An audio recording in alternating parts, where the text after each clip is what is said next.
आज आपण उन्हाळ्यात शरीराला थंडावा देणारी व त्यासोबत जेवणाची चव वाढवणारी एक सोपी रेसिपी पाहणार आहोत। यासाठी मी येथे कैरीचा एक छोटा तुकडा घेतला आहे। तो शिलनीच्या साहाय्याने व्यवस्थित शिलून घेऊ। आता या शिलून घेतलेल्या कैरीचे चाकूच्या साहाय्याने उभी पातळ काप करून घेऊ। कैरीचे पातळ काप करून झाल्यानंतर मी येथे एक मध्यम आकाराची काकडी धुवून पुसून घेतली आहे। आता या काकडीचा वरचा व खालचा भाग चाकूने कट केल्यानंतर ही काकडी शिलनीच्या साहाय्याने व्यवस्थित शिलून घेऊ। आता शिलून घेतलेल्या काकडीचे देखील अशा प्रकारे पातळ काप करून घेऊ। आता या रेसिपीसाठी मी एक छोट्या आकाराचे गाजर घेतले आहे। ते मी स्वच्छ धुवून पुसून कोरडे करून घेतले आहे। आता याचा वरचा भाग चाकूने कट करून ते शिलनीच्या साहाय्याने व्यवस्थित शिलून घेऊ। आता या गाजराचे देखील उभी पातळ काप करून घेऊ। या रेसिपीसाठी मी एक छोटा कांदा घेतला आहे। त्याची सालं काढून घेतली आहेत। तसेच एका वाटीमध्ये बर्फाचे पाणी देखील तयार करून घेतले आहे।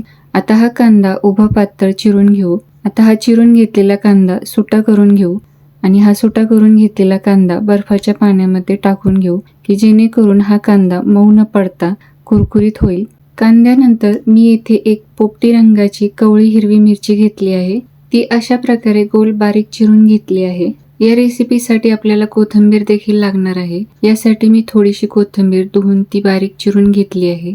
आता एका काचेच्या बाउलमध्ये उभी चिरून घेतलेली कैरी, पातळ चिरून घेतलेली काकडी, गाजराचे तुकडे, उभा चिरून घेतलेला कांदा, गोल बारीक चिरलेली हिरवी मिरची व थोडी बारीक चिरून घेतलेली कोथिंबीर टाकून घेऊ। आता यामध्ये अर्धा छोटा चमचा लाल तिखट, पाव टीस्पून जिरे पावडर, अर्धा टीस्पून चाट मसाला, थोडे काळे मीठ, थोडे साधे मीठ, अर्धा लिंबाचा रस टाकून हे सर्व मिश्रण चमच्याच्या साहाय्याने एकत्रित करून घेऊ। आता यामध्ये सर्व कोरडे मसाले व्यवस्थित मिक्स झाले आहेत। आता या काचेच्या बाउलला झाकण लावून हे मिश्रण 15 ते 20 मिनिटांसाठी फ्रीजमध्ये थंड होण्यासाठी ठेवून द्यायचे आहे। 15 ते 20 मिनिटं झाली आहेत। अशा प्रकारे पौष्टिक, चटपटीत तसेच थंडगार असे सॅलड बनवून तयार आहे। हे तुम्ही जेवताना तोंडी लावण्यासाठी म्हणून बनवून खाऊ शकता।